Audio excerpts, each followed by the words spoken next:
This side Harsh Bharadwaj, currently pursuing my BTech degree from NIT Warangal. Welcome you all into Code India YouTube channel. आज की इस video में हम लोग Python for beginners के playlist को आगे बढ़ाते हुए पाइथन में डेटा टाइप्स पढ़ेंगे। जैसा कि हम लोग जानते हैं, अभी तक इस वीडियो प्लेलिस्ट में हम लोगों ने पाइथन के 3 इंट्रोडक्टरी वीडियोस कर रखे हैं।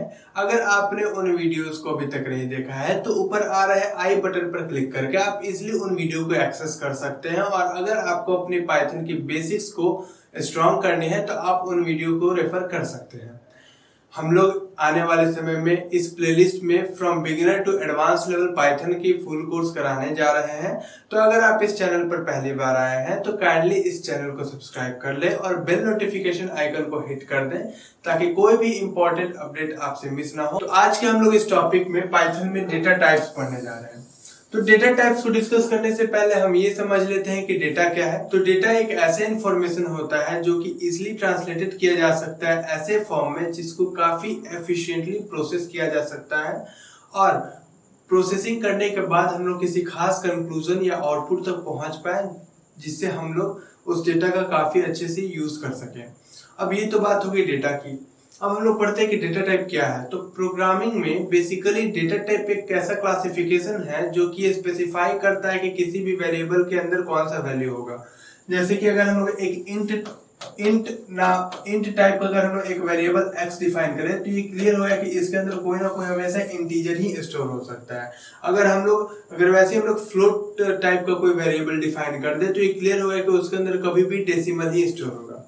ओके, तो बेसिकली डेटा टाइप क्लासिफिकेशन है एक तरीके का जो कि स्पेसिफाई करता है कि किसी भी वेरिएबल के अंदर कौन सी वैल्यू होगी और किन्हीं दो वेरिएबल या दो से अधिक वेरिएबल पे कौन से मैथमेटिकल ऑपरेशन, लॉजिकल ऑपरेशन या रिलेशनल ऑपरेशन अप्लाई होते हैं।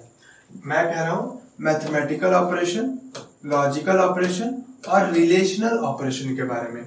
जैसे कि इसको एक एग्जांपल से समझते हैं। पिछले क्लास में हमने बताया था कि अगर एक स्ट्रिंग है S1 और एक स्ट्रिंग है S2, अगर इसके बीच में ये सिंबल यूज होता है तो ये दोनों स्ट्रिंग 1 और स्ट्रिंग 2 को कॉन्कैटिनेट कर देता है, मतलब कि एक साथ जोड़ देता है। मतलब कि जैसे कि हम लोग कोई एक स्ट्रिंग है जिसमें हम लोग स्टोर किए हैं माई नेम इज और S2 स्ट्रिंग हम लोग स्टोर किए हैं हर्ष भारद्वाज।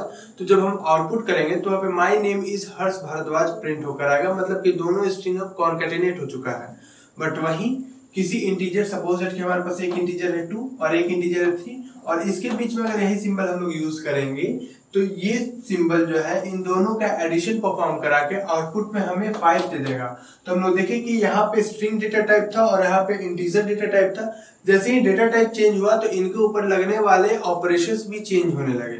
ओके, तो अब हमें समझ में आ गया होगा कि डेटा टाइप्स कितने इंपॉर्टेंट है जो कि डिसाइड करते हैं कि किसी भी वेरिएबल को क्या क्या वैल्यूज मिलनी है और उनपे कौन कौन से मैथमेटिकल, लॉजिकल और रिलेशनल ऑपरेशन लगेंगे। अभी हमारे सामने कुछ पाइथन के फेमस डेटा टाइप्स दिए हुए हैं। पाइथन में और भी काफी अलग अलग तरीके के डेटा टाइप्स होते हैं। हम लोग जैसे जैसे इस वीडियो प्लेलिस्ट में आगे बढ़ते जाएंगे हम लोग जिस भी डेटा टाइप की जहां पे जरूरत होगी उसे पढ़ते जाएंगे। अभी हम लोग जो मेन डेटा टाइप्स है उस पर फोकस करेंगे क्योंकि ये काफी अधिक यूज आते हैं पाइथन प्रोग्रामिंग में।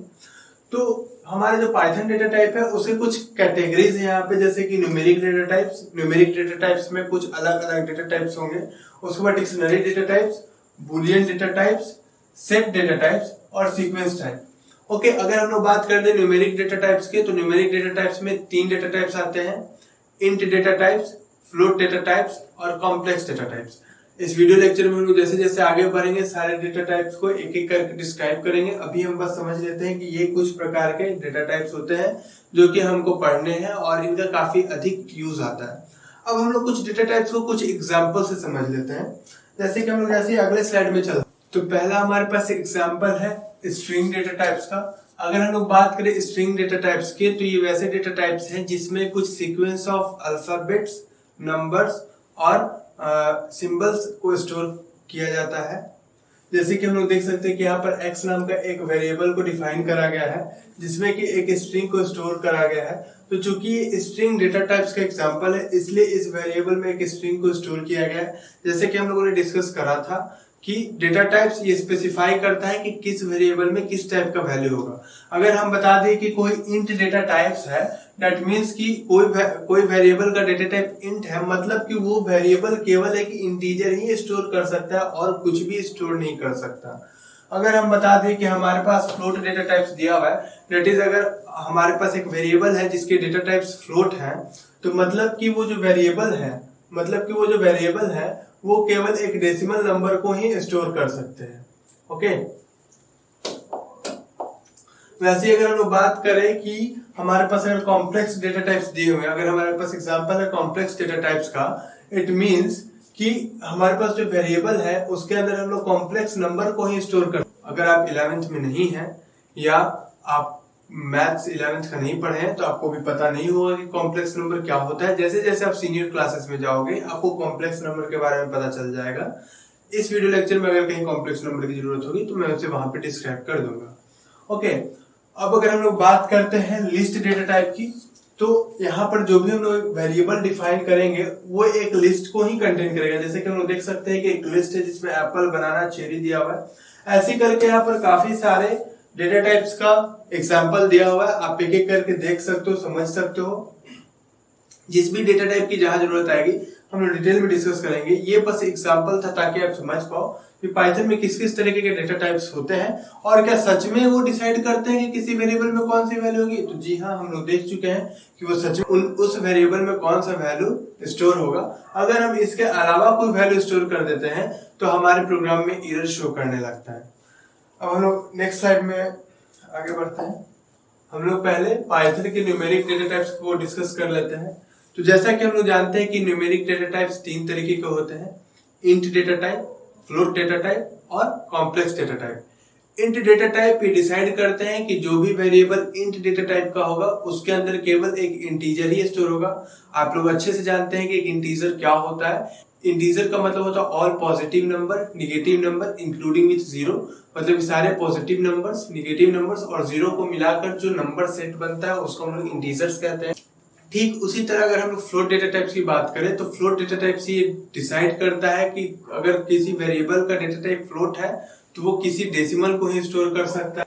एक बात यहाँ गौर करने वाली ये भी है कि फ्लोट जो है वो साइंटिफिक नंबर को भी स्टोर कर सकता है। ई के पावर में आप लोग पढ़े होंगे कि साइंटिफिक नंबर जैसे कि अगर हम लिख दिए 2.3 इंटू ई का पावर 3, इसका मतलब होता है 2.3 into 10 to the power 3। Okay, तो इस टाइप के नंबर को भी फ्लोट में हम लोग स्टोर कर सकते हैं।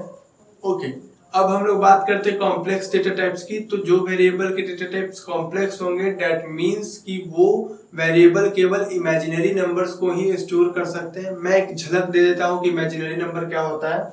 सपोज दैट हम लोग पढ़े हैं कि किसी भी नंबर का अगर हम लोग स्क्वायर करेंगे तो पॉजिटिव ही नंबर आता है। तो हम लोगों ने एक ऐसा नंबर को इमेजिन किया जिसका अगर हम लोग स्क्वायर करें तो निगेटिव नंबर है। सपोज हम लोग जे नाम का कोई वेरिएबल डिसाइड करते हैं जिसका हम लोग स्क्वायर करें तो निगेटिव नंबर है। अब हमें पता है कि कोई भी ऐसा रियल नंबर नहीं एग्जिस्ट करता जिसका स्क्वायर करने पे निगेटिव नंबर है, इसलिए इस नंबर को हम लोग इमेजिनरी नंबर बोलते हैं।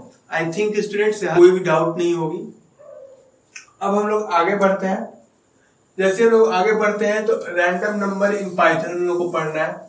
एक्चुअली ये डेटा टाइप के टॉपिक्स नहीं है, ये एक एक्स्ट्रा टॉपिक्स है जो कि मैंने अपने तरफ से आप लोगों के लिए डाला है यहाँ। एक्चुअली हम लोगों में लूडो सभी लोगों ने खेला होगा। क्या किसी के दिमाग में आया कि जब भी हम लोग टच करते तो हर बार अलग अलग नंबर कैसे आता है? जी हाँ, तो यहाँ पर पाइथन के इसी मॉड्यूल का यूज किया जाता है जिसके हेल्प से हम लोग लूडो खेल पाते हैं। पाइथन के अंदर एक रैंडम नाम का इनबिल्ट मॉड्यूल होता है जो कि हर एक बार रैंडम नंबर हम लोग को शो करता है। हमें क्या करना होता है कि उस मॉड्यूल को इंपोर्ट करने के बाद हमें रेंज बता देनी होती है और उसके बाद उसी रेंज में वो नंबर को चेंज करते रहता है। जैसे कि हम लोग एग्जांपल में बोले, हम लोग पहले इंपोर्ट कर दिए रैंडम मॉड्यूल को, ठीक है, और रेंज डिसाइड कर दिए सपोज 1 to 6। ओके, पहले हमने लिख दिए इंपोर्ट रैंडम और उसके बाद हमने लिख दिए print random dot random range 1 to 6। ये सिंटेक्स है।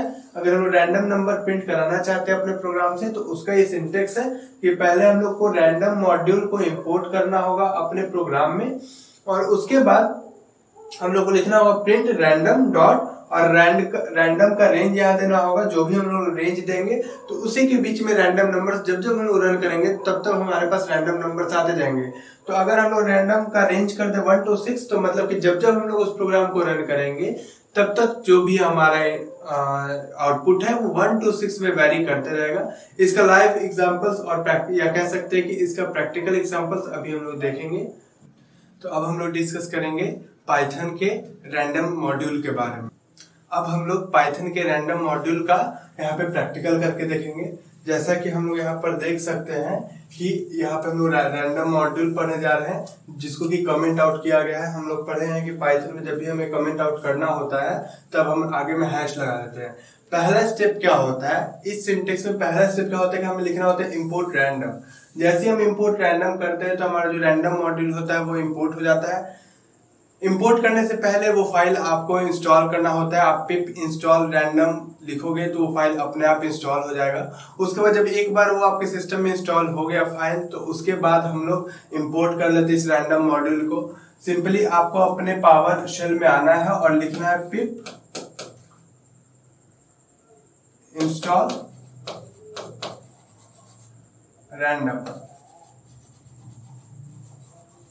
और आपका फाइल जो है इंस्टॉल हो जाएगा। एक बार अगर आपके सिस्टम में इंस्टॉल हो गया उसके बाद आपको इंपोर्ट कर लेना है। इंपोर्ट करने के बाद आपको सिंटेक्स में लिखना है print random dot rand range. Rand range मतलब कि जो हम लोग रैंडम नंबर प्रिंट करना चाह रहे हैं उसका रेंज क्या होगा। जैसे हम यहाँ पे रैंड रेंज 1 to 6 डाले और इसको रन किए तो यहाँ पे हम लोग देख सकते हैं कि 1 प्रिंट हो गया।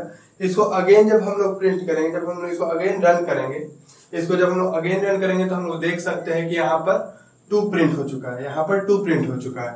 इसको फिर से हम लोग अगेन जब रन करेंगे तो हम लोग देख सकते हैं, अगेन रन करेंगे हम लोग तो यहाँ पर 4 प्रिंट हो चुका है। जब हम लोग अगेन रन करेंगे तो हम लोग देख सकते हैं कि यहाँ पर 4 प्रिंट हो चुका है। तो मतलब कि हम लोग अलग अलग बार जितनी बार इसको रन करेंगे ना उतनी बार अलग अलग रैंडम नंबर इसी रेंज में जो है वो प्रिंट होगा।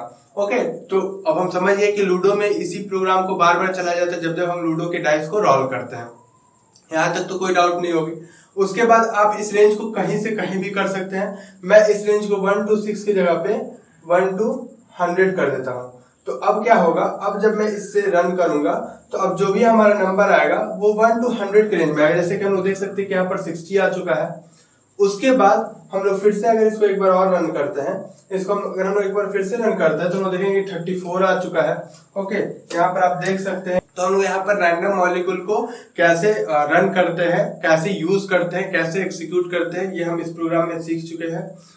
अब पाइथन का नेक्स्ट वीडियो हम लोग अगले लेक्चर में देखेंगे। अगर आपको इस लेक्चर से रिलेटेड कोई भी डाउट हो then let me know in the comment box. I will resolve as soon as possible. If you like this video please hit the like button and share this video with your friends. Thank you.